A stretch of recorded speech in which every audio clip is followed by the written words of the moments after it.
All right, everyone, welcome back to another episode of The Pursuit of Ownership. It is Peyton here, and today we have our second part of our interview with Dr. Shahid.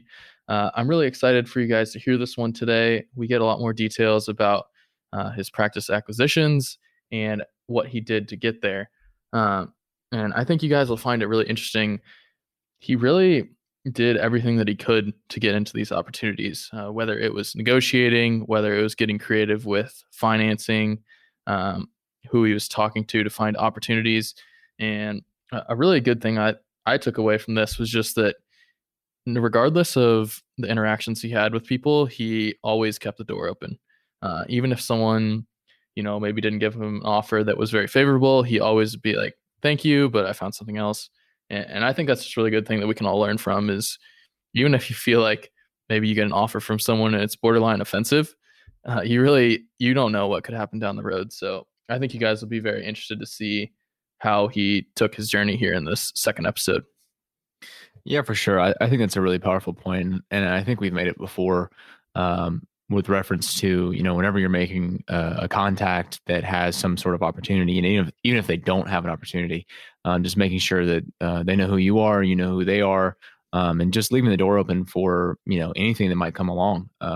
Things that are just totally unpredictable, and I think your ability to be resourceful and draw those things out of your back pocket and be able to utilize them when the time comes is an excellent predictor for success. I was actually listening to a podcast earlier today. It's a bit of a tangent, but the podcast was about group practices, specifically like enterprise level DSOs. And it was talking about how when they look at opportunities, they have very specific criteria about what kind of practices they look for. But even within the pool of how they narrow things down, they really only execute on maybe 1 out of 10 of those opportunities. And still, those other 9 are always kind of there.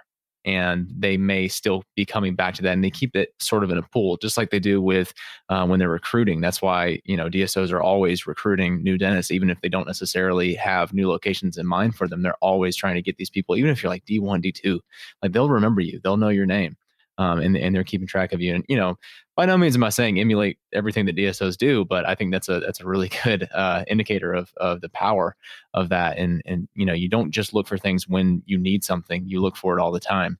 And then when you do need something, you have this pool of opportunities there for you. And I think that's exactly what Dr. Shahid did here. And I just think it's an excellent takeaway. Yeah, absolutely.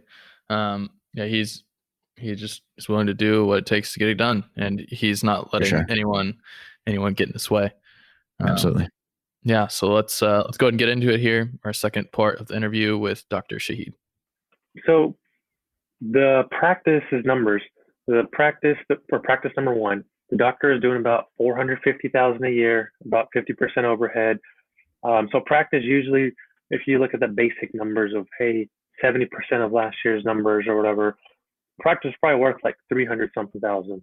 And then his building, he owned the building as well, and the building was like a 3,000 square foot building, and half like 2/3 of it was for the dental practice, and then he had a unit that was like a storage room that you could rent out for like something else, commercial space. And he had an apartment unit as well, like 200 square feet you could rent out. Those are just kind of there. Um, that whole thing was worth like 250. So total, everything was probably worth like 570 ish. We negotiated in a good amount of ways. This guy was very ready to leave and that type of thing. I got them both for 250,000. The building practice, and this guy had a CBCT in his practice as well. And you guys don't know that's like $100,000 machine. He just got it like 3-4 years ago. So we got a great deal on all this type of stuff. Yeah, that is incredible. That's Uh, got some serious like pseudo startup vibes going on there. yeah, Yeah, I know like here at Shared Practices we kind of advocate for the bigger practice, but if you are going on the cheaper end of things, and like you said, you're getting a building, you're getting a CBCT, you're getting patients all for $250,000. Like hmm that's a fantastic place to be starting from. yeah. Um, so what did their schedule look like before you bought it? What like how many hygienists, that kind of stuff? So it was like the doc would practice 4 days a week. This is like a fee for service practice. They didn't really take any insurance or anything. They had 3 days of hygiene, Monday, Tuesday, and like Thursday. And They'd work 4 days a week, one receptionist, two hygienists each part time, and one assistant. And then at that point in the doctor's life, he made his wife his assistant and like a hygienist. So she'd practice 2 3 days by assisting, now one day as a hygienist type of thing.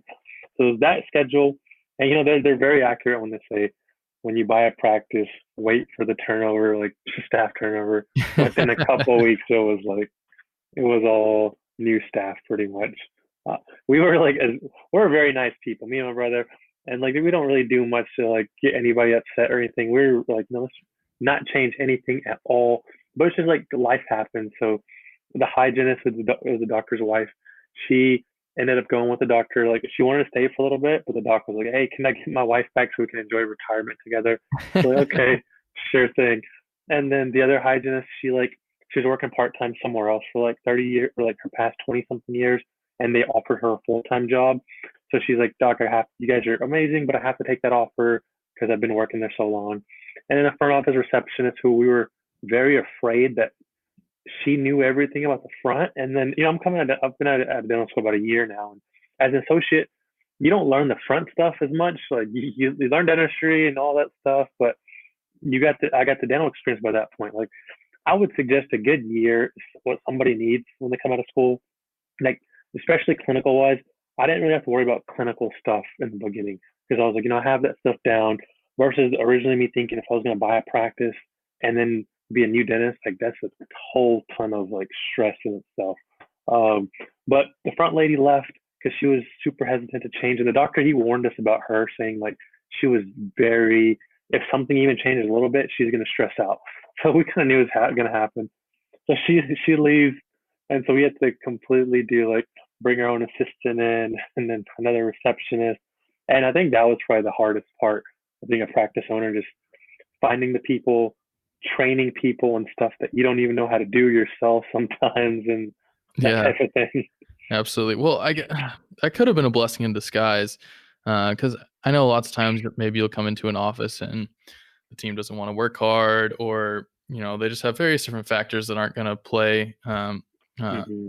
in your favor, and so you kind of got to start fresh without having to fire people, which is probably a nice Mm-hmm. feeling. But I'm sure, Mm-hmm. with the first couple of months of ownership, that probably wasn't something else you're looking to add on your plate, was hiring a front Yeah. desk, hiring assistants, all that kind of stuff. Mm-hmm. Um, so yeah, it definitely sounds like you've had a spicy first couple months in this practice, but that's not all. There's more. So you actually bought a second practice within a couple weeks. Is that correct?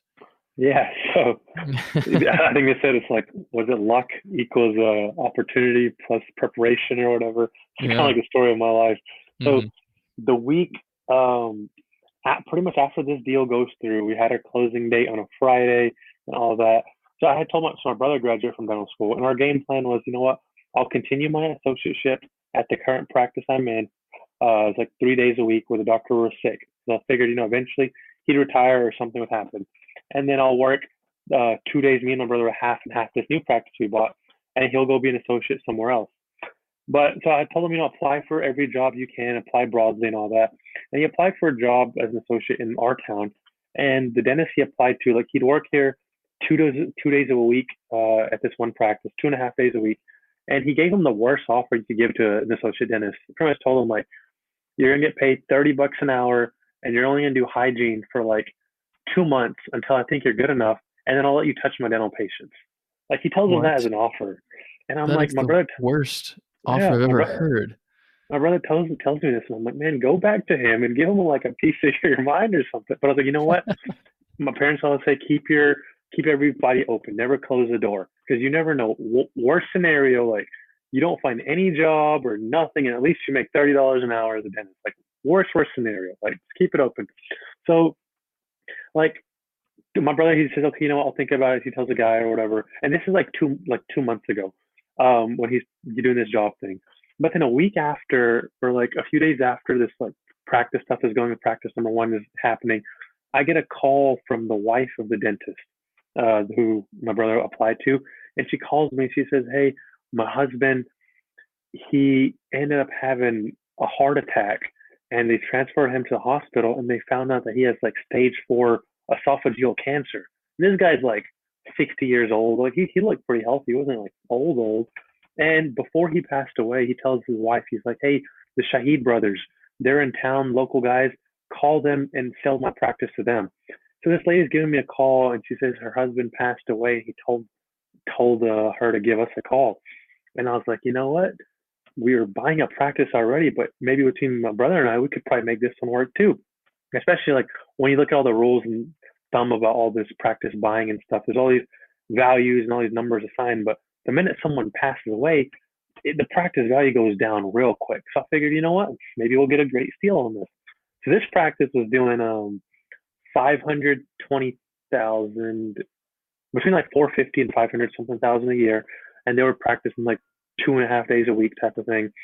And so I was working with a lawyer and other people, all these financial people and all this type of stuff. And they pretty much say that when a doctor passes away, the practice value drops in half like automatically. So we made an offer to this lady for 200,000 on this practice.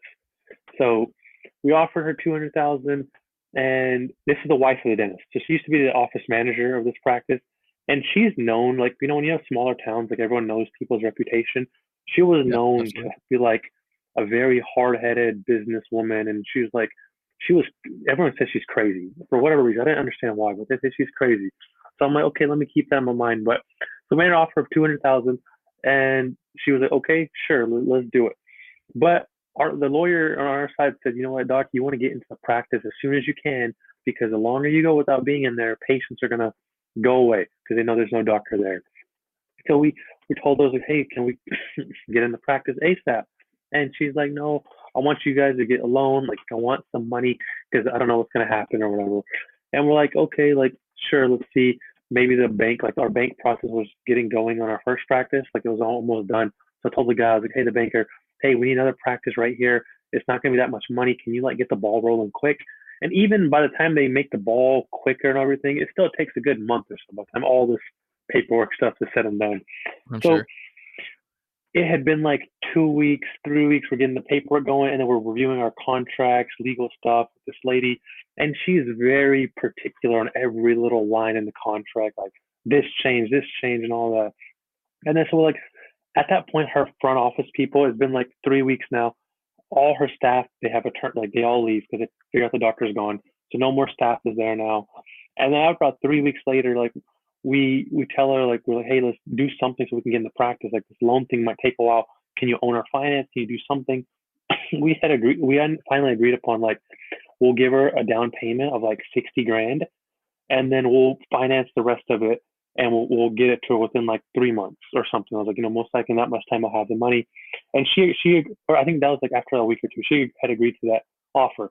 And once we're going through everything, after like a month in, like once we're reviewing all the stuff, she changed. We're supposed to sign the contract on like a Friday or something, and she changed one thing in the contract, saying that all equipment is in good working condition. Like she took that phrase out of the contract. And my lawyer says, hey, if someone's going to take out that phrase, like you need to reevaluate your stuff, or you need to go look at that equipment, send somebody in there because something's wrong. Like he's like, I've done 1,000 of these deals and this never happens. So we sent in a equipment rep to go value the equipment, all that. And they say, yeah. And this guy like only looked in the practice for like 10 minutes. And he's just like, okay, and he did some calculations. And he says, roughly the stuff, if you sell it in the secondary market, is worth between like 50 to 75,000. So he told us that. And then me, my brother, and like another lawyer, we started thinking this stuff through, and like my parents have helped too. I'm thinking, like when you buy a practice, you're buying equipment and you're buying goodwill. And goodwill means the doctor's patients or whatever, or in his staff. But in practice like this, the doctor is dead. The wife is a nut. Like she's weird. There's no staff people there.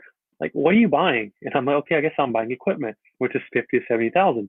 So I shouldn't be making an offer of like 200K. So it was a lot of thorough decision making. I dropped my offer the next day from 200K to $83,500. So drop the offer that much. And I knew Wow. she might say no. Like, it's okay. We got our own practice over there, and I'll just do a startup down the road one day.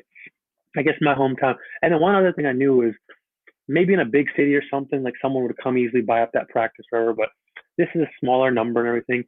No one's going to come in my area, my town, and try to buy this away from me. Like, it usually doesn't happen. They'll probably buy some parts and she's better off selling to me than getting some parts somewhere else. So we sent her that through our lawyer, and then she responds back with the, no, doc, I'm just gonna sell my equipment. Thanks. Have a good one. And I'm like, okay, you know what? It was a sad day. It was a little bummer for me. So I'm like, okay, maybe she'll be back. And my lawyer told me, she's like, watch, she's gonna be back. And so I waited. So at this point, the other practice thing had closed on that day. Then within a week after that, the first practice has closed. I get a text message from her saying, "Doc, I'll take you up on your last offer of 83,500 for the practice." And I'm like, this is 3 weeks after. And I'm like, no, you won't. Like, you won't take my last offer. That offer's not on the table anymore. And so I talked to her on the phone and everything. And I told her, I was like, quiet lady, look, I just bought a practice, and the money I was going to give you as a down payment, I don't have anymore. And like, the good thing about buying like when you're working, you have money. Like, ideally, like, if you don't be a crazy new dentist graduating, like, the goal is to save as much money as you can in case you want to buy a practice and all that. And like, good thing with this COVID stuff happening, like, they made it so you didn't have to pay off any of your loans for school, and it was like on pause. So like, I hadn't made any loan payments. So everything I was getting, the money I was kept like just saving it because I knew I wanted to buy a practice soon. So I had this good cash reserve kind of saved. And like, I didn't tell this lady that I still had money or whatever, but I told her, I was like, lady, like, I spent the money in another practice. Like, I'll have to ask my dad for a loan, but I could probably offer you like 40,000. Like, that's probably what I could do. And then this lady was like, 40,000? No, you're crazy. Like, no way at all. And between like 40,000 and 83,000, it's honestly not a lot of money. It's very little when you're talking about big things. But I was like, I want to get the best bang for my buck. I want to see how much I can lower it down. And she was about to hang up the phone. I'm like, you know what? Let me just get like meet in the middle. I told her, okay, how about this? How about we meet in the middle, and I'll give you 60,000. And she responds back with, she's like, you know what? If you can do 65,000 cash and give it to me by this weekend, then I'll do it. So this is like, no, not through the bank or anything. And I was like, okay, let me contact my dad and see if I can even get a loan from him or whatever. And then, I talked to my dad too. Like, if I wanted to physically give her this money, I could have with the savings and stuff I had. But I was like, you know what? Look at my position. Let me see what's the best thing I could do. And I talked to my dad and then my brother and everything, see what we could give her. And then I call her back and I was like, you know what? I can do 40,000 in cash. Like, my dad can give me a loan or whatever. I told her, I was like, I can do 40,000 in cash, and then I can give you 10,000 on a note and give it to you after like 2 months. And then she's like, no, I can't. She's like, I need at least. She had told me 65,000. Then she drops it down. She's like, no, I need at least 60,000, at least. And at that point, I was like, well, I just went down in my mind. I took her down 5,000 more because she wanted 65. Now I got her at least say 60. So then I was like, okay, how about this? I'll give you 40,000 in cash and 20,000 on a note that I'll give you like in 2 months or something. Like, we can write it out, and I can give it to you this Sunday. Let's finish it up. And she's like, okay, sure, deal. So we closed that practice at 60,000, only 40 of it in cash. Well, I didn't take out a loan for any of this practice stuff. This was like cash and all. Yeah. So that's practice number 2 that closed. So this was the practice that was previously doing about 500 a year that you got for 40,000. You can say 60 because total's 40 cash and then 20 later on. Wow. This one we didn't buy the building on this one. We're renting it. Eventually, maybe we'll buy the building because it's in a busy hospital area.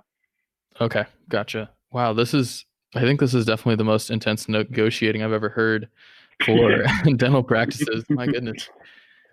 I was just sitting down to record some of my experiences with dentist advisors to share with you when I got a call from a good friend of mine who has a ton of financial questions and is uncertain about the future, has some money. He invested it at a time when the market was uncertain and saw some returns. But now he's uncertain of what he should do with that money in order to protect it moving forward and continue to grow it.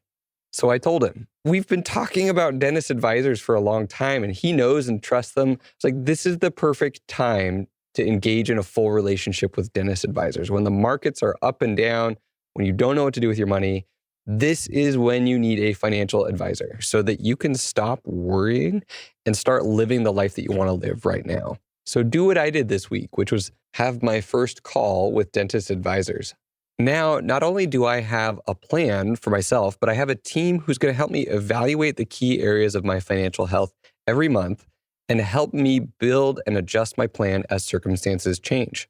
So if you're ready to have a custom plan built for you and direct access to an advisor in these uncertain times, go to dentistadvisors.com and click the book free consultation button to sign up for a call. Once again, go to dentistadvisors.com and click the book a free consultation link today.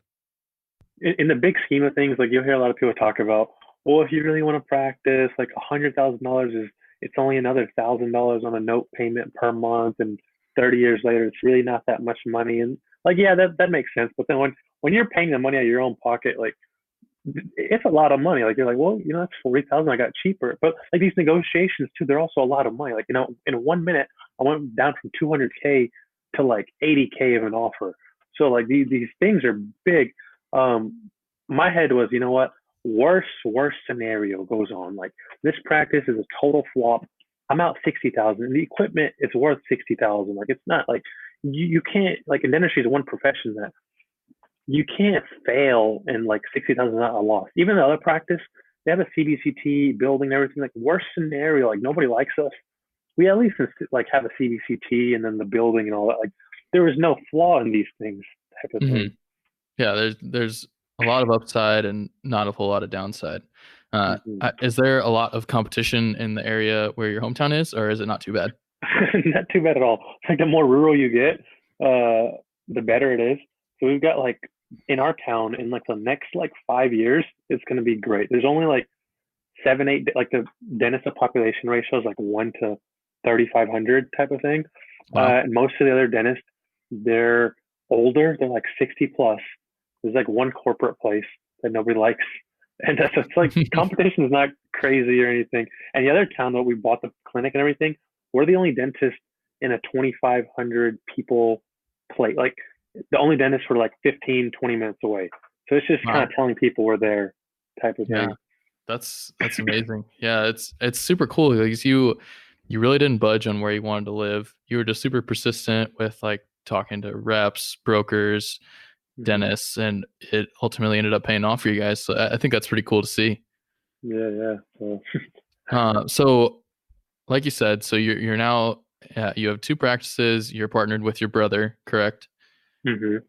And so what have the first couple months been like for you guys? I know you said you've had, some staff turnover to deal with, but besides that, what's caught you guys off guard? What have you seen that maybe you weren't expecting? I know you've prepared a ton for ownership, so I think it's always cool to see, despite people preparing a lot, like what caught them off guard. So my big thing for me was like insurance stuff. Like I didn't know much about insurance and how that thing goes or whatever. And then when you hire people, and depending on the area you're at, like a lot of the people we're bringing in, they didn't have much dental knowledge. Like besides some assistants knowing stuff here and there, and you can train an assistant. Like everyone who's been in dental school, like you can do dentistry yourself pretty much. You've been doing it for like 4 years. So when you have an assistant, it's even better. But even if you don't have an assistant, it's okay. You can practice dentistry. You're all good.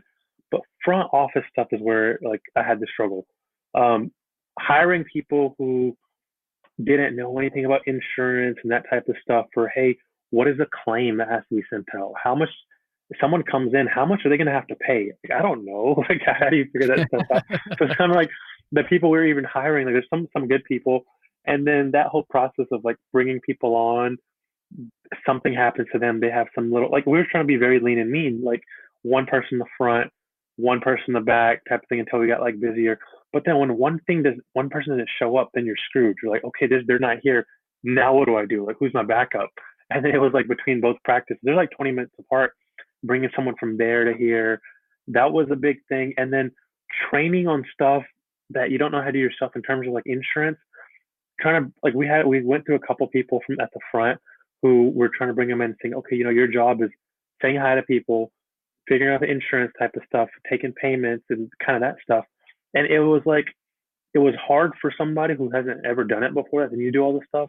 And then I guess maybe it's a leadership type thing of not really being able to train them a lot because I didn't know how to do this stuff myself. So it's kind of like, hey, why isn't this getting done? I didn't really train you on it, but like still figure it out situation.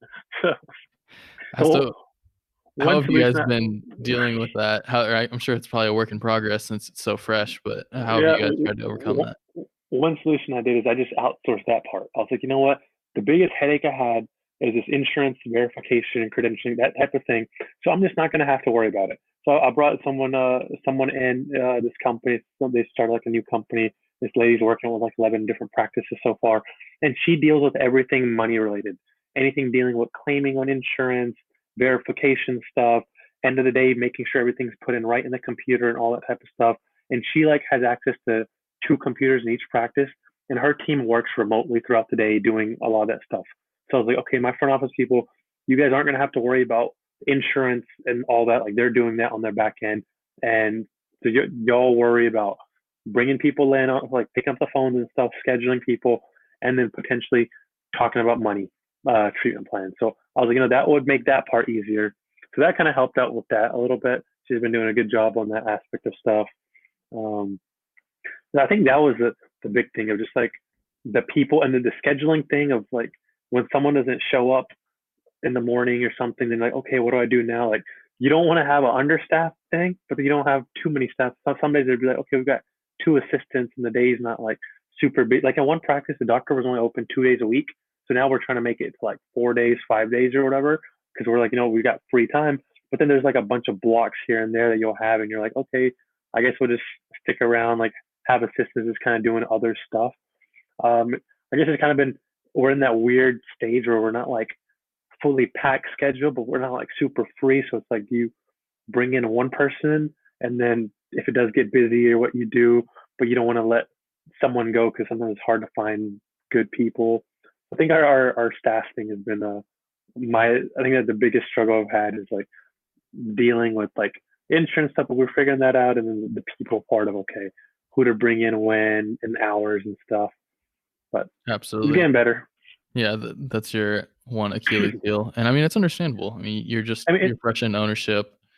And the good thing about like when you, like for me, for partly, like I feel like I haven't focused on dentistry in the last like month when all the stuff was going on. Like if I had to do a procedure, crown filling, whatever, I'd go and do it, make sure a patient was real well, like patient experience is great, and kind of come out.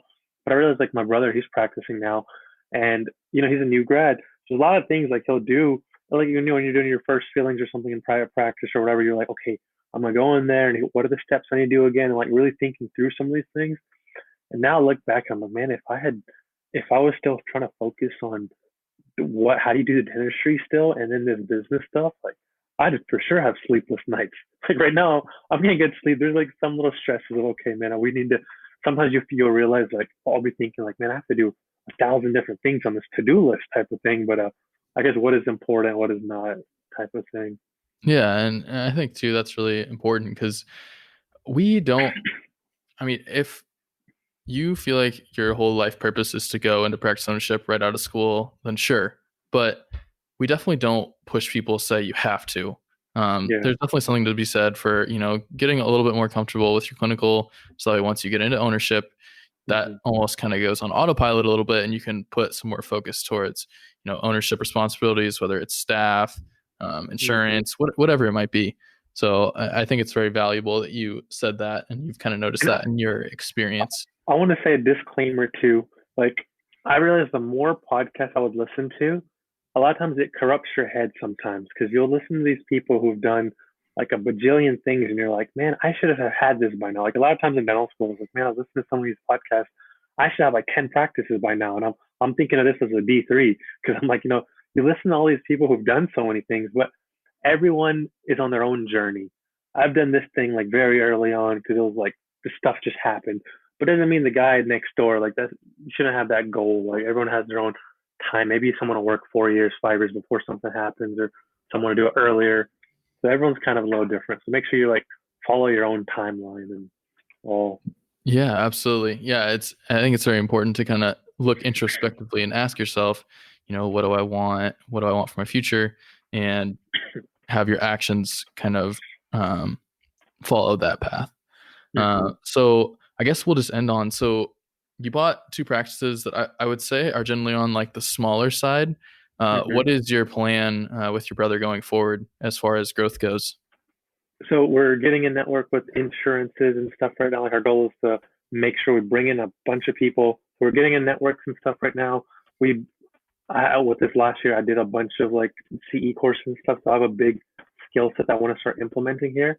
Bringing in implants, Invisalign, sleep apnea, sedation, that type of stuff, and kind of being the practices that are like, hey, these guys are doing a bunch of stuff that no one else is, and kind of growing both of these, and then seeing from there what we want to do. If we want to have another practice, go into that multiple practice thing, or just stick to two, just make them bigger, something like that. We're just gonna do good on these two, and then we'll kind of see what the next step is.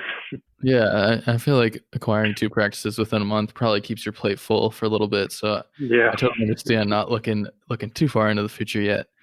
Yeah, that's really cool, and I'm sure our audience has really appreciated you sharing all this today. Yeah.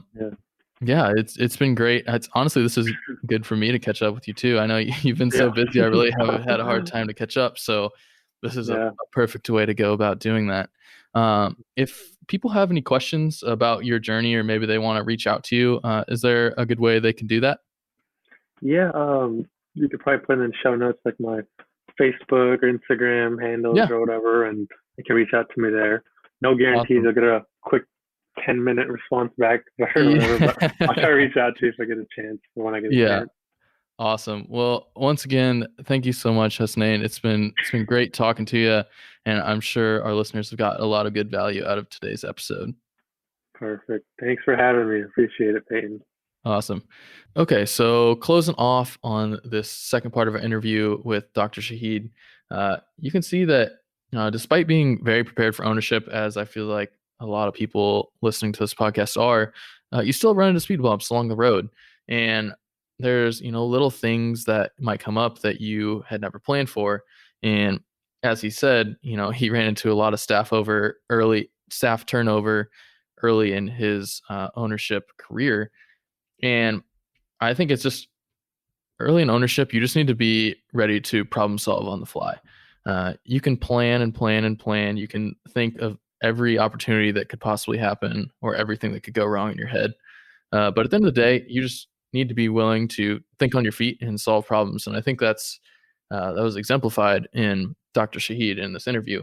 When it came to, for example, insurance, he knew that a lot of the people he was hiring didn't necessarily have a good knowledge about dental insurance, and he didn't either. So it'd make it hard for him to train. He ended up just outsourcing it. And that's something he can always change in the future. But I think he made a good short-term decision there with, outsourcing it. Because I feel like that's one thing that's not patient-facing and something that you can easily outsource. But yeah, he's really done well for himself. And I just think it's really cool to hear from owners that are early in their ownership experience. Yeah, I think I had 2 pretty powerful takeaways from it. First of all, it's that, the purpose of preparation is not to prevent contingencies. It's to be able to deal with them as they come along. And Dr. Shahid is someone who really prepared himself very well, was certainly very competent. I definitely put him on, the right side of the bell curve in terms of just being ready for ownership. But all the same, he's had almost complete staff turnover, and that's not something that you prevent because you just read a whole bunch of, books on entrepreneurship and self-help. It's just something that, it comes along. It's an obstacle you encounter, and you just have to, be able to kind of move with it. And it's more about being comfortable with the fact that those sorts of things are going to be thrown at you instead of trying to, run in every direction at once and trying to be prepared for any possible contingency. Just getting yourself to where you can be like water, right? And just be prepared to deal with that kind of thing. So I think that's really important, and it's more of a state of being than it is like some long list of information that you're aware of. And I think that to make that point, when the insurance stuff was coming up, like Dr. Shea didn't know a whole lot about insurance verification and credentialing and all these things. And it's not terribly important that anyone do that. It's just important that you know what to do when something comes along and you don't necessarily have the details and the finer points, and you're not able to train someone. Well, there's always outsourcing, and having a plug or a contact or something that has been recommended to you for dealing with that problem to get someone to help you. It's kind of your role as an owner. You're a quarterback, and when these problems come up, you just have to know how to get the right help and how to tackle that problem, but you don't necessarily have to know all the answers. And I think a lot of times people take their lack of knowledge around something like insurance verification and say, well, I'm just not ready for this. And, I just need to keep waiting until I have the answers to every possible question. And, it's just not a winnable game. Yeah, I absolutely agree. If you forewent ownership if you prolonged ownership, foregoneth, I believe. Yeah, that's I can always depend on you for the right word. But yeah, if you just didn't get into ownership until you knew every last detail about every piece of the practice, I honestly don't think you would ever get into ownership. I just don't think it would happen. Right. You get to a point where you know enough. There's going to be things that are going to come up, but you just have to, like we were saying, you just have to be able to take it on the fly and find the solution that best fit the problem you're facing with at that time. Right. I just think it's a state of being, and you don't want to bother knowing anything that you could look up. And I think that so long as you know where to look and you know how to handle these sorts of situations and do so confidently and maintain yourself as a leader and someone who is able to solve problems, you're as ready as you're going to be. So yeah, this was a great episode, and Dr. Shahid really delivered on both parts here. So I'm super impressed with him, and really glad you sourced the interview, Peyton. Yeah, absolutely. Yeah, I hope you guys enjoyed this interview and learned a lot from it. And we'll see you guys next week on the Pursuit of Ownership.